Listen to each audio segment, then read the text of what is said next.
अस्सलाम वालेकुम प्यारे बच्चों। अलजबरा और मैथ्स वन इसका छठा सबक शुमारियात। इस सबक का आखिरी नुक्ता है दायरवी तरसीम।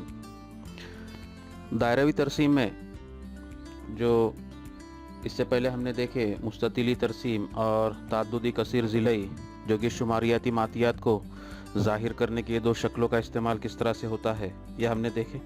अब ये तीसरी दायरवी तरसीम भी जो है शुमारियाती मातियात को इजहार करने का एक तरीका है। अक्सर आप लोगों ने क्रिकेट मैच वगैरह के अंदर देखे होंगे या फिर जोग्राफिया में भी पढ़े होंगे, ठीक है, इस तरह की शक्लें वगैरह देखे होंगे। अब इसमें होता क्या है कि एक दायरा दिया होता है, इस तरह से एक दायरा खींचते हैं और उस दायरे को जो है तराशों में तकसीम किया जाता है। इस तरह से छोटे छोटे तराशों में क्या किया जाता है, उसको तकसीम किया जाता है। अपने क्रिकेट मैच के अंदर वैगन व्हील देखे होंगे, ऑफ साइड में ऑन साइड में बैट्समैन में कितने रन बनाया है ना, उसका इजहार जो है वो दायरवी तरसीम के ज़रिए करते हैं। ठीक है, तो दायरवी तरसीम में जो तराशे होते हैं, उन तराशों को जो है मरकज़ी दायरवी तरसीम बनाते वक्त जो है पूरे दायरे को तराशे में तकसीम करते हैं जो मातियात के अज्जा के तनासुब में होते हैं। जितना जैसा जो होगा, जहाँ पर छोटी कीमत होगी वो छोटा तराशा होगा, जहाँ पर बड़ी कीमत होगी वहाँ पर बड़ा तराशा होगा, और वो जो है उसके मरकज़ी ज़ावे पर मुनहसिर होता है। तो मातियात के अज्जा के मुताबिक जो है हम क्या करेंगे, उसका मरकज़ी ज़ाविये की पैमाइश मालूम करेंगे। और तराशे के मरकज़ी ज़ाविये की पैमाइश मालूम करने का ज़ाब्ता इस तरह से है, मद या जुज़ की कीमत बटे तमाम मदों या अज्जा की कुल कीमत ज़रब 360। ये उसका ज़ाब्ता है दायरवी तरसीम के मरकज़ी ज़ाविये की पैमाइश मालूम करने का। ठीक है, तो ये ज़ाब्ते को आप लोग याद रखें। ठीक है, ज़ाब्ता याद रखें, क्योंकि ज़ाब्ता याद होगा तो ही आप जो है वो मरकज़ी ज़ाविये की पैमाइश मालूम कर सकते हैं। अब वो किस तरह से करना है उसको समझने के लिए यहाँ पर मैंने एक मिसाल लिया हो, मशकी सेट 6.6, जो कि सबक की आखिरी मश्क है। मिसाल इस तरह से है कि खून के अतैये की एक कैंप में मुख्तलिफ उम्र के ग्रुप में अतैया देने वाले 200 अफराद की तादाद दर्ज झेल जदूल में दिखाया गया है। 200 अफराद है ये, इसकी मदद से दायरवी तरसीम बनाइए। ठीक है, अब यहाँ पर उम्र का ग्रुप दिया हुआ है कि 20 से 25 साल वाले अफराद ने जो है 80 अफराद ने जो है वो खून के अतैये में यानी ब्लड डोनेशन में जो है वो क्या किया है, हिस्सा लिया है। 20 से 25 से 30 इतने उम्र के साल के लोगों ने जो है 60 ऐसे लोग आए थे। 30 से 35 वाले 35 थे, जबकि 35 से 40 ऐसे 25 अफराद ने जो है इस कैंप के अंदर क्या किया था, हिस्सा लिया था। ये सबकी टोटल करें तो 5 और 5 10, 10 का सिफर हासिल है 1, कितना होता है ये देखो, 8 और 6 14, 15 16 17 18 19 और 1 20। ठीक है, तो इस तरह से ये टोटल 200 अफराद हो गए। ठीक है, अब हमें क्या करना है कि मरकज़ी ज़ाविये की पैमाइश मालूम करना है। मरकज़ी ज़ाविये की पैमाइश, अब मरकज़ी ज़ाविये की पैमाइश मद या जुज़ की कुल कीमत। अब यहाँ पर मद या जुज़ जो है ये 20 से 25 ये उम्र का ग्रुप है। ठीक है, उसकी कीमत कितनी दी गई है, 80 दी गई है। कितनी दी गई है, 80 बटे कितने में से, तमाम मदों की कुल कीमत। तमाम मदों की कुल कीमत कितनी है, ये 200 है। ठीक है, ज़रब 360। अब ये जब आप इसका जदूल तैयार करें आप लोग, तो एक बात का ख्याल रखें कि हर जुज़ के दरमियान में 2-2 लाइन का फ़र्क रखें। 2-2 लाइन छोड़ दें आप लोग बीच में, क्योंकि हमें यहाँ पर मुख्तसर करना है इसको। क्या करना है, इसको मुख्तसर करना है। तो मुख्तसर करने के लिए हमें जगह लगेगी, इसलिए आप लोग क्या करें, दरमियान में 1-1 2-2 लाइन को छोड़ दें। फिर यहाँ पर आएगा 60, कितने में से है, तो 200 में से है, ज़रब 360। ये 60 बटे 200 ज़रब 360। फिर यहाँ पर आएगा ये 35 बटे 200 ज़रब 360। ठीक है, उसी तरह से ये 25 बटे 200 ज़रब 360। ठीक है, इस तरह से जो है हमको क्या करना है, ये अब इसको हल करना है। इसको हम मुख्तसर करेंगे। कैसे मुख्तसर होता है, देखो ये सिफर के साथ में 200 का एक सिफर जाएगा, 80 का एक सिफर, ये 200 का एक सिफर कट जाएगा। अब 2 से मुख्तसर करते, 2 1 का 2, 2 चौक 8, फिर 4 से 36 को ज़रब करो। 4 से पहले इकाई के हिस्से को ज़रब करेंगे, 4 ज़रब 6 कितना आएगा, ये 6 चौक 24, 24 के 4 हासिल है 2, 4 तिया 12 13 14, कितना है 144। ठीक है, उसके बाद में इस कर लेंगे, ये सिफर के साथ ये सिफर कट हो गया, ये सिफर के साथ ये सिफर कट हो गया। 2 1 का 2, 2 तिया 6, फिर 3 से पहले 6 को ज़रब करो, 3 6 के 18, 18 के 8 हासिल है 1, 3 तिया 9 और 1 10। अब लिखते वक्त भी इकाई के हिंसे के नीचे इकाई का हिंसा आप लोग लिखते चले। फिर यहाँ पर ये मुख्तसर होगा, सिफर के साथ सिफर गया, ठीक है। फिर 5 से मुख्तसर का तो यहाँ पर 5 चौक 20, 5 सत्ते 35, ठीक है। फिर 4 एका 4, 4 नवा 36 बराबर है। फिर 9 से 7 को ज़रब करेंगे, 9 सत्ता 63, ठीक है। अब उसके बाद में यहाँ पर होगा ये सिफर के साथ ये सिफर गया। फिर यहाँ पर मुख्तसर होगा 5 चौक 20, 5 पंजे 25, 4 एका 4, 4 नवा 36 बराबर 9 ज़र 5, 9 पंजे 45। इस तरह से जो है मरकज़ी ज़ाविये की पैमाइश हमको मिल गई, ठीक है। अब इन तमाम मरकज़ी ज़ावियों की पैमाइश को हम क्या करेंगे, जमा करेंगे। क्या करेंगे, जमा करेंगे। तो कितना आता है देखो, ये 8 और 4 12 है ना, 12 और 3 15, 15 और 5 20, 20 के सिफर हासिल आए 2 है ना, 6 और 4 10, 10 और 2 12, 12 और 4 16, 16 के 6 हासिल आया 1, 1 और 1 2, 2 और 1 3। टोटल कितना होगा ये 360 दर्जे। तो जब तुम मरकज़ी ज़ाविये की पैमाइश मालूम करेंगे तो पूरी मरकज़ी ज़ाविये की पैमाइश का मजमुआ ये कितना आना चाहिए, 360 ही आना चाहिए, बराबर 360 आना चाहिए। अगर उससे कम होता है या उससे ज़्यादा होता है, इसका मतलब अपना जदूल जो है वो क्या हुआ है, गलत हुआ है। अपने जदूल को हमें क्या करना होगा, चेक करना होगा। बात समझ में आ गई आप लोगों के? क्योंकि हमें पता है कि पूरे दायरे की पैमाइश जो होती है वो कितनी होती है, 360 दर्जे होती है। इसलिए वो क्योंकि हमें पूरे दायरे को तकसीम करना है और दायरे की पैमाइश 360 होती है, इसलिए हमें 360 को जो है इस तरह से छोटे छोटे जावियों में क्या करना होगा, उसे तकसीम करना होगा। तो वो जदूल की जमा जो है वो बराबर 360 आनी चाहिए। अब उसके बाद में क्या करेंगे कि मुनासिब निस्कुतर का एक दायरा खींचेंगे। मुनासिब निस्कुतर का क्या करेंगे, एक दायरा खींचेंगे। राउंडर मैंने लिया हूँ, ठीक है। एक मरकज़ तय करेंगे, ज़्यादा बड़ा भी नहीं हो और ज़्यादा छोटा भी नहीं हो, है ना, दरमियाना एक दायरा खींचेंगे हम लोग। इस तरह से एक दायरा खींचेंगे। अब दायरा खींचने के बाद में एक निस्कुतर बनाएंगे। पहले इस तरह से जो है एक निस्कुतर खींचेंगे। ये एक निस्कुतर हो गई, ठीक है। अब निस्कुतर होने के बाद में पहला जाविया दिया हुआ है तुमको, ये चांदा तुम्हें पता है। पहला जाविया कितने दर्जे का दिया हुआ है, 144 दर्जे का दिया हुआ है। इस तरह से जो है बराबर चांदा निस्कुतर के ऊपर रखेंगे और दाहिनी जानिब से हम लोग पैमाइश लेंगे 144 दर्जे। 144 दर्जे दाहिनी जानिब से लेंगे। अब दाहिनी जानिब से जो सिफर से शुरू होने वाली पैमाइश है उसे हमें लेना होगा, सिफर 10 20 30, यहाँ पर 140 यहाँ पर होता है। 140 के बाद यहाँ पर 144 आएगा कहीं तो, ठीक है। वहाँ पर हम लोग निशान लगाएंगे। अब निशान लगाने के बाद में उसको पट्टी की मदद से क्या करेंगे, हम इस तरह से जोड़ देंगे। पट्टी की मदद से जोड़ देंगे। दायरे तक ही महदूद रखना है, दायरे के बाहर जाने की ज़रूरत नहीं है, ठीक है। तो ये हो गया जाविया तुम्हारा 144 दर्जे का। कितने दर्जे पैमाइश का ये जाविया, 144 दर्जे, ठीक है। अब उसके बाद में है 108 दर्जे। फिर हम क्या करेंगे, इस तरह से हमने ये चांदा रखा था, चांदे को न उठाते हुए हम क्या करेंगे, इसको ऐसे ही घुमाएंगे। और ये अभी जो हमने निस्कुतर खींचे, उस निस्कुतर के ऊपर हम क्या करेंगे, इस तरह से चांदे को रखेंगे। काली लकीर बराबर निस्कुतर के ऊपर आए और मरकज़ के ऊपर अपना चांदे का मरकज़ हो, ठीक है। अब उसके बाद में 108 दर्जे का जाविया, 108 दर्जे का। फिर यहाँ से सिफर से जो पैमाइश शुरू हुई वहीं से देखेंगे हम लोग, यहाँ पर 100 आता है, यहाँ पर 110 आता है। 110 से 2 लाइन पीछे जाएंगे तो 108 मिलेगा हमें। उसको निशान किया हमने और निशान करने के बाद में क्या करेंगे, इसको पट्टी की मदद से जोड़ देंगे। ये हो गया तुम्हारा दूसरा, ठीक है। ये जाविया हो गया तुम्हारा 108 दर्जे का। कितने दर्जे का हुआ ये, 108 दर्जे का। फिर तीसरा जाविया है 63 दर्जे का, है ना। अब हमने क्या किए थे, पहले ऐसा रखे चांदा, फिर इसको घुमा के इस तरह से रखे, है ना। अब उसके बाद में इस तरह से इसके ऊपर रखना है, उठाना नहीं है हमें चांदे को। इस तरह से बराबर रखेंगे। और कितने दर्जे पैमाइश का, 63 दर्जे का। यहाँ पर 60 आया है ना, सिफर से पैमाइश शुरू करेंगे, 60 यहाँ पर आ रहा है। 60 के ऊपर तीसरी लाइन, उसको निशान लगाएंगे। उसको क्या करेंगे हम लोग, निशान लगाएंगे। और निशान लगाने के बाद में पट्टी की मदद से उसको क्या करेंगे, जोड़ देंगे। इस तरह से पट्टी की मदद से उसको जोड़ देंगे, ठीक है। तो यहाँ पर इस तरह से अपना ये दायरवी शक्ल जो है वो पूरी बन गई, दायरवी तरसीम पूरी बन गई।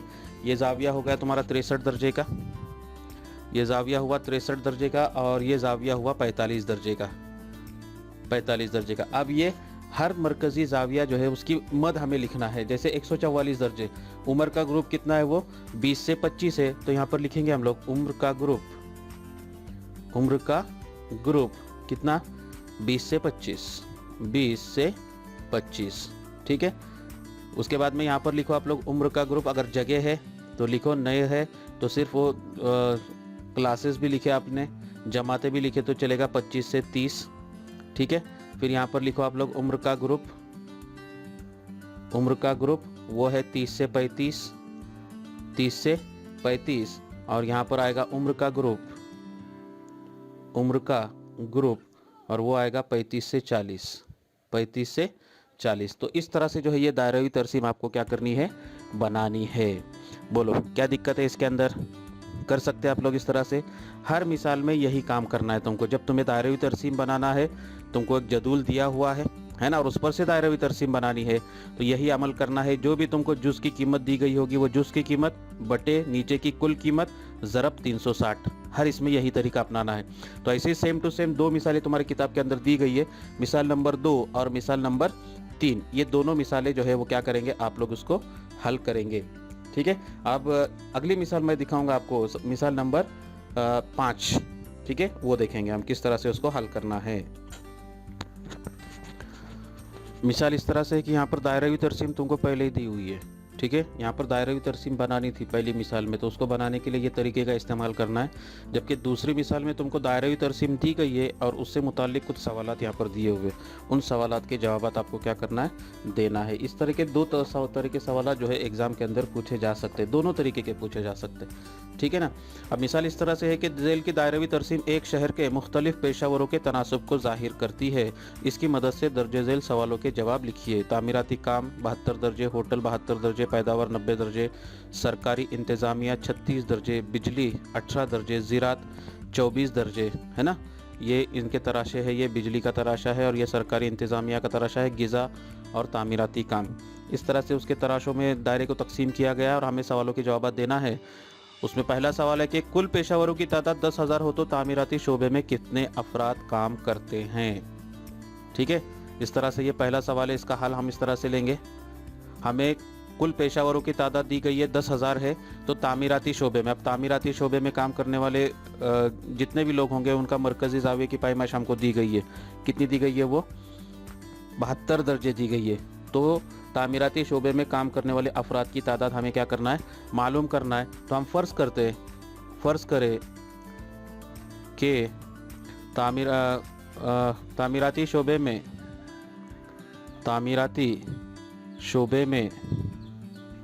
काम करने वाले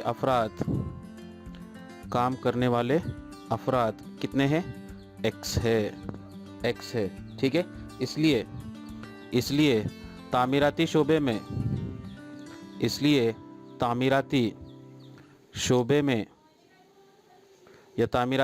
के लिए मरकज़ी ज़ाविया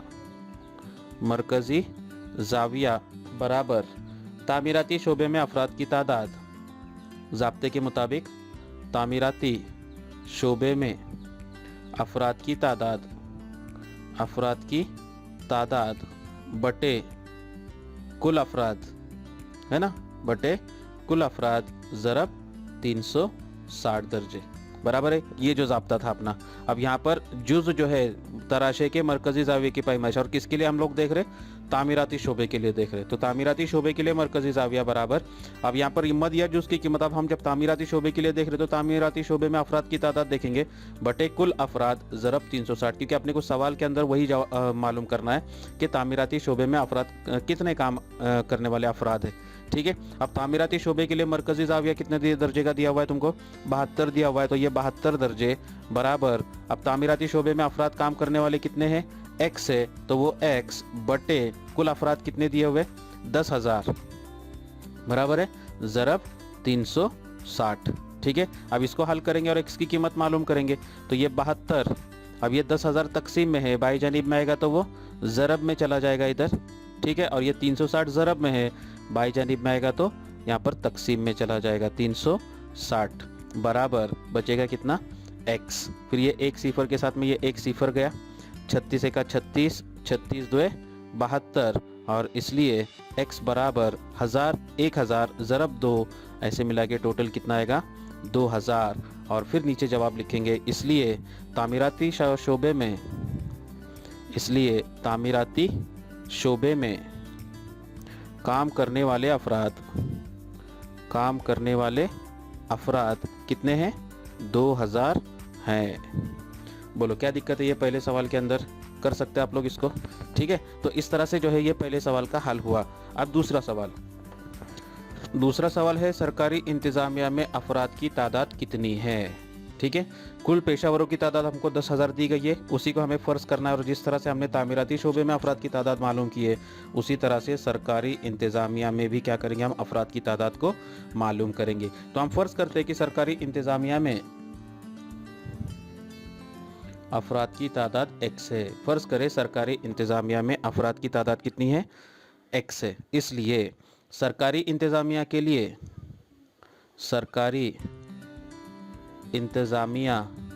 लिए मरकज़ी ज़ाविया बराबर सरकारी इंतज़ामिया में अफराद की तादाद, सरकारी इंतज़ामिया में अफराद की तादाद बटे, है ना, कुल अफराद बराबर है बटे कुल अफराद ज़रब 360। ठीक है। अब सरकारी इंतज़ामिया के लिए कितना है ज़ाविया दिया हुआ, तुमको 36 दर्जे दिया हुआ, तो वो आएगा 36 बराबर, इसके लिए हमने फ़र्ज़ किए x बटे कुल अफराद दिए हुए तुमको 10,000 ज़रब 360। ठीक है।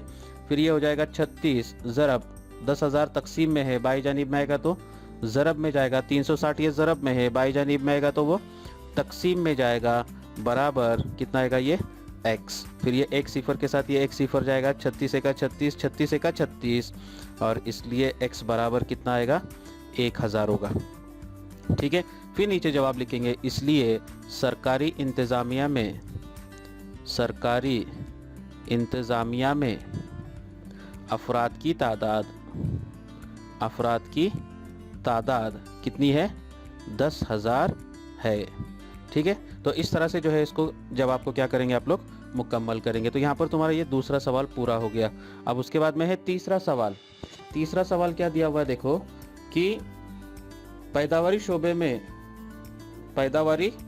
में कितने फीसद अफराद है, पैदावारी शोबे में कितने फीसद अफराद है। तो पैदावारी शोबे के लिए मरकजी ज़ाविया तुमको दिया हुआ है, पैदावारी शोबे के लिए मरकजी ज़ाविया कितना है? 90 दर्जे है। कितना है वो? 90 दर्जे है। ठीक है ना। इसलिए पैदावारी शोबे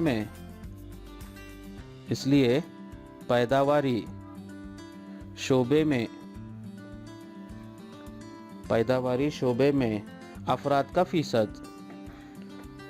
का फीसद बराबर 90 दर्जे कितने में से? 360 में से ज़रब 100। फीसद मालूम करने के लिए, है ना, ज़ाविया तुमको दिया हुआ। या फिर आप लोग इसको अगर थोड़ा सा ऐसे भी कर सकते कि पैदावारी शोबे में अफराद की तादाद मालूम करो। पैदावारी शोबे में थोड़ा सा लंबा हो जाएगा वो। पैदावारी शोबे में अफराद की तादाद कैसे मालूम करेंगे? जैसे हमने ये ऊपर की 2 मिसालें हल की सेम टू सेम, वैसे ही पैदावारी शोबे के लिए हम क्या करें, अफराद की तादाद को मालूम करें और उसका फीसद मालूम करें। यानी वो अफराद की तादाद, पैदावारी शोबे में अफराद की तादाद बटे कुल अफराद की तादाद कितनी है? वो 10,000 है, ज़रब 100। उसको हल करो आप लोग, जो कीमत आएगी वो कीमत क्या होगी? तुम्हारी फीसद की कीमत होगी। ठीक है। तो वैसे यहाँ पर मुख्तसरन इस तरह हो सकता है कि ज़ाविया हमको दिया हुआ, और ये जो मरकज़ी ज़ाविया होता है कि नहीं, वो हम तनासुब में ही लेते हैं वो। ठीक है। तो वो हिसाब से इसको हल करेंगे। तो ये सिफर के साथ ये सिफर जाएगा, 9 एका 9, 9 चौक 36, 4 एका 4, 4 2 8, 2 बचे 4 पंजे 20, बराबर कितने फीसद? 25%। और इसलिए पैदावारी शोबे में अफराद का फीसद कितना होगा? 25% होगा। ठीक है। तो इस तरह से जो है ये मिसाल को क्या करना था, आप लोगों को हल करना था। अब ऐसी एक आखिरी मिसाल है, छठी मिसाल, वो हम देखेंगे।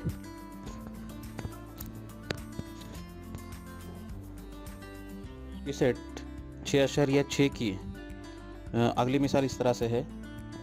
ठीक है कि एक ख़ानदान की सालाना सरमायाकारी को जाहिर करने वाली दायरवी तरसीम झेल में दिखाई गई है। इसकी मदद से दर्ज झेल सवालों के जवाब लिखिए। ठीक है, इसमें पहला सवाल है, इस तरह से दायरवी तरसीम दी गई जिसके अंदर शेयर उसका मरकजी जाविया 60 दर्जे दिया हुआ है, मनकुला जायदाद 120 दर्जे मरकजी जाविया दिया हुआ है, म्यूचुअल फंड 60 दर्जे, बैंक में डिपॉजिट 90 दर्जे, पोस्ट ऑफिस 30 दर्जे। इस तरह से मरकजी जावियों की पैमाइश दी गई है। अब नंबर 1 है कि शेयर में सरमायाकारी की रकम 2000 रुपये हो तो कुल सरमायाकारी कितनी है। यहाँ पर हमें कुल सरमायाकारी मालूम करना है। बैंक में अमानत रखी हुई रकम कितनी है, ये दूसरा सवाल है। तीसरा सवाल है कि म्यूचुअल फंड की बनिस्बत गैर मनकुला जायदाद में कितनी सरमायाकारी की गई, और चौथा है कि पोस्ट ऑफिस में कितनी सरमायाकारी की गई। ठीक है, तो इस तरह से ये 4 सवालों के जवाब हमें देना है शक्ल को देखकर, दायरवी तरसीम को देखते हुए। ठीक है, तो उसका हल जैसे हमने मिसाल नंबर 5 देखी, इससे पहले वाली जो मिसाल हमने हल की है, सेम टू सेम उसी तरीके से इस मिसाल को भी हमें क्या करना है, हल करना है। अब यहाँ पर क्या दिया हुआ है कि शेयर की सरमायाकारी की रकम दी हुई है, तो वहाँ पर लिखता हूँ मैं पहले यहाँ पर कि शेयर में सरमायाकारी की रकम बराबर कितना है, वो 2000 रुपये। 2000 रुपये, ठीक है। और हमें क्या मालूम करना है, कुल सरमायाकारी मालूम करना है। तो और उसके बाद में शेयर के लिए मरकजी जाविये की पैमाइश भी हमको दी गई है, तो लिखेंगे हम लोग यहाँ पर शेयर के लिए मरकजी जाविये की पैमाइश वो कितनी दी गई है तुमको, 60 दर्जे दी हुई है, बराबर 60 दर्जे। फर्ज करें कि कुल सरमायाकारी बराबर x रुपए, कुल सरमायाकारी बराबर x रुपए। अब जैसे हमने इससे पहले वाले मिसाल में मरकजी जाविये का जाब्ता लिए थे, जैसे मैंने यहाँ पर दिया हुआ है, अब ये जाब्ता जो है वो किसके लिए है, शेयर के लिए है। तो शेयर के लिए मरकजी जाविये की पैमाइश, शेयर के लिए मरकजी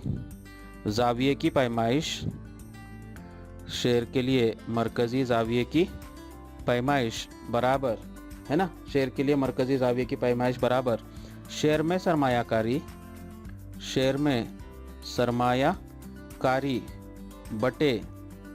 बटे कुल सरमायाकारी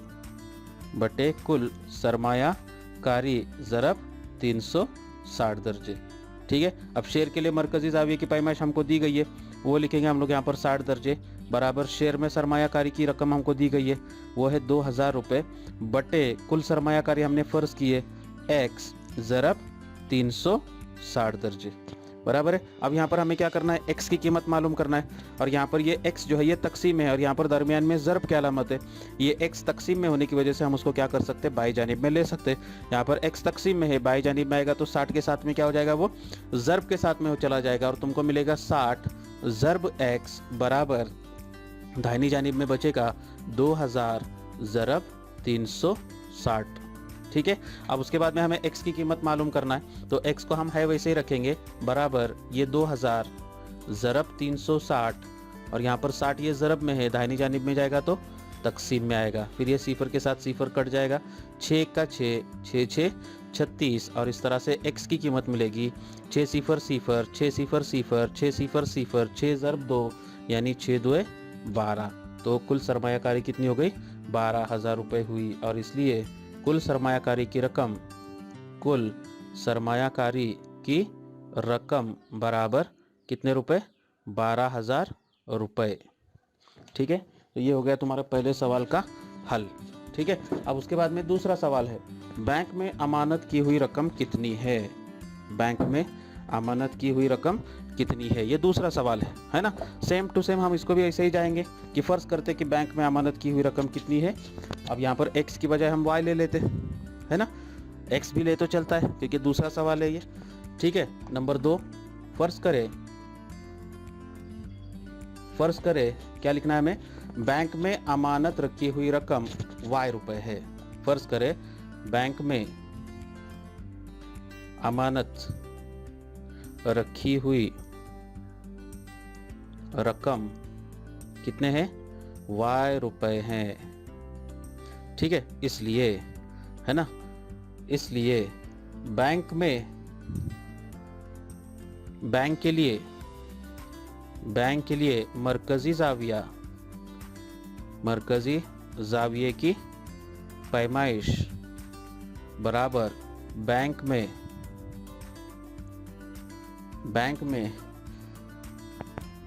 अमानत रखी हुई रकम, अमानत रखी हुई रकम बटे कुल सरमायाकारी बराबर है कुल सरमायाकारी ज़रब 360। अब बैंक में मरकज़ी ज़ाविये की पैमाइश कितनी है? बैंक में डिपॉजिट की मरकज़ी ज़ाविये की पैमाइश है 90 दर्जे, तो वो लेंगे हम लोग 90 दर्जे बराबर बैंक में अमानत रखी हुई रकम कितना लिया हमने y फर्ज किए बटे कुल सरमायाकारी हमने ऊपर मालूम किए, वो आई तुम्हारी कितनी 12,000 रुपये बराबर है 12,000 रुपये ज़रब 360 ज़रब 360। अब हमें यहाँ पर y की कीमत मालूम करना है ना, तो y को हाई वैसे रखेंगे क्योंकि y यहाँ पर शुमार कुनिंदा में है, यहाँ पर x जो है वो नसब नुमा में था, इसके लिए मैंने उसको बाई जानिब में लिया था। बात समझ में आ रही है? यहाँ पर y जो है वो दाहिनी जानिब में है और शुमार कुनिंदा में, इसलिए उसको हाई वैसे रखेंगे और ये 360 और 12,000 ये दोनों आदात को हम बाई जानिब में लेंगे। तो यहाँ पर ये 90 है, ठीक है, यहाँ पर 12,000 ये तकसीम में है, बाई जानिब में आएगा तो वो ज़रब में चला जाएगा 12,000, और ये 360 ज़रब में है, बाई जानिब में आएगा तो ये तकसीम में जाएगा 360 बराबर कितना आएगा ये y, ठीक है। फिर मुख्तसर करेंगे, ये सिफर के साथ ये सिफर गया, 9 एक का 9, 9 चौक 36, 4 एक का 4, 4 तिया 12, सिफर के सिफर, सिफर के सिफर, सिफर के सिफर, और इसलिए y बराबर कितना मिलेगा तुमको 3,000, ठीक है। और फिर नीचे जवाब लिखेंगे, इसलिए बैंक में अमानत रखी हुई रकम, इसलिए बैंक में अमानत रखी हुई रकम बराबर कितना 3,000 रुपये 3,000 रुपये। बोलो इसके अंदर क्या दिक्कत है? आप लोगों को कर सकते हैं आप लोग इस तरह से, ठीक है। अब उसके बाद में तीसरा जो सवाल है, तीसरा सवाल क्या दिया हुआ है? म्यूचुअल फंड की बनिस्बत गैर मनकुला जायदाद में कितनी सरमायाकारी की गई। अब ये जो है ये आप लोग मालूम करेंगे, ये क्या करेंगे आप लोग हल करेंगे इसको। मैंने अब तकरीबन 3 मिसालें मैंने बताया कि किस तरह से जो है हमें मद की कीमत मालूम करना है, या जो भी जुज़ है वो जुज़ की कीमत किस तरह से मालूम करना है, ये मैंने आपको इससे पहले वाली मिसाल में भी बताया, और अभी की ये दोनों जगह पर ये मिसाल और ये मिसाल, ये मिसालों के ज़रिए आपको बात समझ में आ गई होगी। आपको क्या करना है कि म्यूचुअल फंड में सरमायाकारी मालूम करना है। किसके अंदर मालूम करना है? म्यूचुअल फंड में। ऐसे शुरू करेंगे, फ़र्ज़ करें कि म्यूचुअल फंड में की गई सरमायाकारी की रकम Z रुपये है, ठीक है। इसलिए म्यूचुअल फंड के लिए मरकजी ज़ाविये की पैमाइश बराबर म्यूचुअल फंड में सरमायाकारी बटे कुल सरमायाकारी ज़रब 360। सेम टू सेम ऐसे ही हल करेंगे और वो Z की कीमत क्या करेंगे आप लोग मालूम करेंगे। तो यहाँ पर भाई उसका सिर्फ जवाब लिख रहा हूँ, देखो, तो यहाँ पर लिखेंगे हम लोग म्यूचुअल फंड में सरमायाकारी, म्यूचुअल फंड की सरमायाकारी या म्यूचुअल फंड में सरमायाकारी 2,000 रुपये। कितनी आती है? 2,000 रुपये, ठीक है। ये म्यूचुअल फंड के लिए कितनी आई? 2,000 रुपये। अब उसके बाद में उसके साथ में क्या करना है? गैर मनकुला जायदाद में सेम टू सेम वैसा ही, गैर मनकुला जायदाद में सरमायाकारी, गैर मनकुला जायदाद में सरमायाकारी, और गैर मनकुला जायदाद में सरमायाकारी की कीमत आती है 4,000 रुपये। कितनी आती है वो? 4,000 रुपये, ठीक है।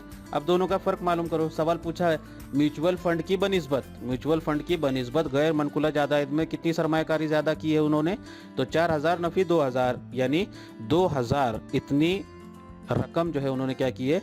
ज़्यादा सरमायाकारी की है गैर मनकुला जायदाद में, ठीक है। तो इस तरह से ये तीसरे का जवाब हो जाएगा, आप लोग कर सकते हैं इसको।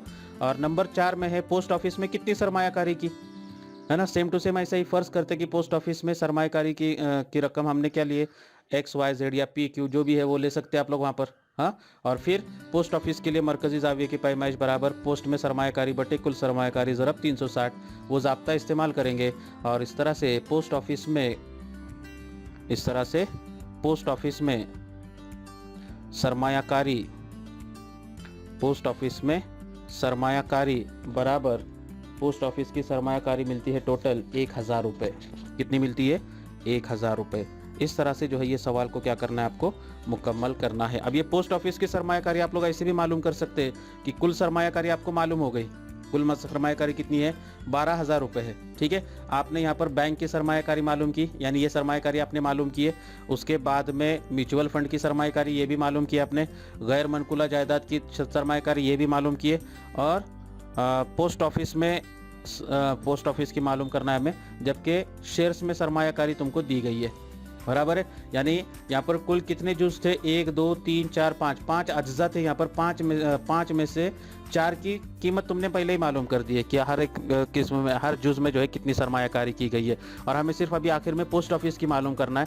तो आप दूसरा तरीका ऐसे भी कर सकते कि पोस्ट ऑफिस की सरमायाकारी मालूम करने के लिए कुल सरमायाकारी जो कि है 12,000, ये 12,000 में से ये तमामों की सरमायाकारी को आप लोग जमा करो और 12,000 में से उसको क्या कर दो, नफ़ी कर दो, तो आपको क्या मिलेगा, पोस्ट ऑफिस की सरमायाकारी मिलेगी। ये भी एक तरीका है इसको मालूम करने का। या फिर अपना ये जो तरीका है इस तरह से, ये जैसे हमने मालूम किया मरकज़ी ज़ाविये के पैमाइश का इस्तेमाल करके, उस तरीके से भी आप लोग पोस्ट ऑफिस की सरमायाकारी क्या कर सकते, मालूम कर सकते हैं। तो यहाँ पर जो है ये सबक शुमारियात जो है यहाँ पर ये क्या हो जाता है, ख़त्म हो जाता है। और इस तरह से अलजबरा यानी मैथ्स 1 इसके तकरीबन सिर्फ एक ही सबक बाकी है, मुआशी मनसूबाबंदी, है ना। बाकी पाँच सबक जो है मैंने आप लोगों के सामने यहाँ पर पेश किया। उम्मीद है आप तमामों को जो है वो ये तमाम सबक जो है वो समझ में आ गए होंगे। ठीक है, इसके बाद में इंशाल्लाह हम लोग जो है वो टेस्ट सीरीज़ का भी सिलसिला जारी रखेंगे। ठीक है, अगर आपके कुछ डाउट्स वगैरह होंगे तो आप लोग मुझे व्हाट्सअप कर सकते हैं कि कोई चीज़ अगर आपको समझ में नहीं आ गई होगी इसमें के वीडियो में की, तो मैं इंशाल्लाह आप लोग को जो है वो समझाने की पूरी कोशिश करूँगा। ठीक है, इसके बाद जो है हम लोग मैथ्स 2 का सबक जो है वो देखेंगे। उसके दो जो सबक बाकी है उसको मुकम्मल करने की कोशिश करेंगे। मेरी आप लोगों तमामों से गुजारिश होगी, इससे पहले भी मैंने आप लोगों से कहा हो कि आप लोगों तक अगर ये लिंक पहुंची है तो आपके पड़ोस में अगर 10वीं जमात का कोई तालिब इल्म है जो इंग्लिश मीडियम से हो या फिर मराठी मीडियम से हो या फिर उर्दू मीडियम से हो, तीनों मीडियम के वीडियोस जो है रियाज सर्स मैथ्स एकेडमी इस यूट्यूब चैनल के ऊपर मुहैया है। और तमामों का यानी तकरीबन सभी का सिलेबस जो है 10वीं जमात का सिलेबस, और अभी मैंने 9वीं जमात का भी जो है वो सिलेबस यहाँ पर शुरू किया हूँ। तो आपके पड़ोस में 9वीं जमात के, 10वीं जमात के, तीनों मीडियम के कोई भी बच्चे हो तो आप उन बच्चों से ये लिंक जो है वो ज़रूर शेयर करें ताकि घर बैठे इस लॉकडाउन के पीरियड में उनका हिसाब की पढ़ाई आसानी से हो सके। ठीक है, बहुत बहुत शुक्रिया।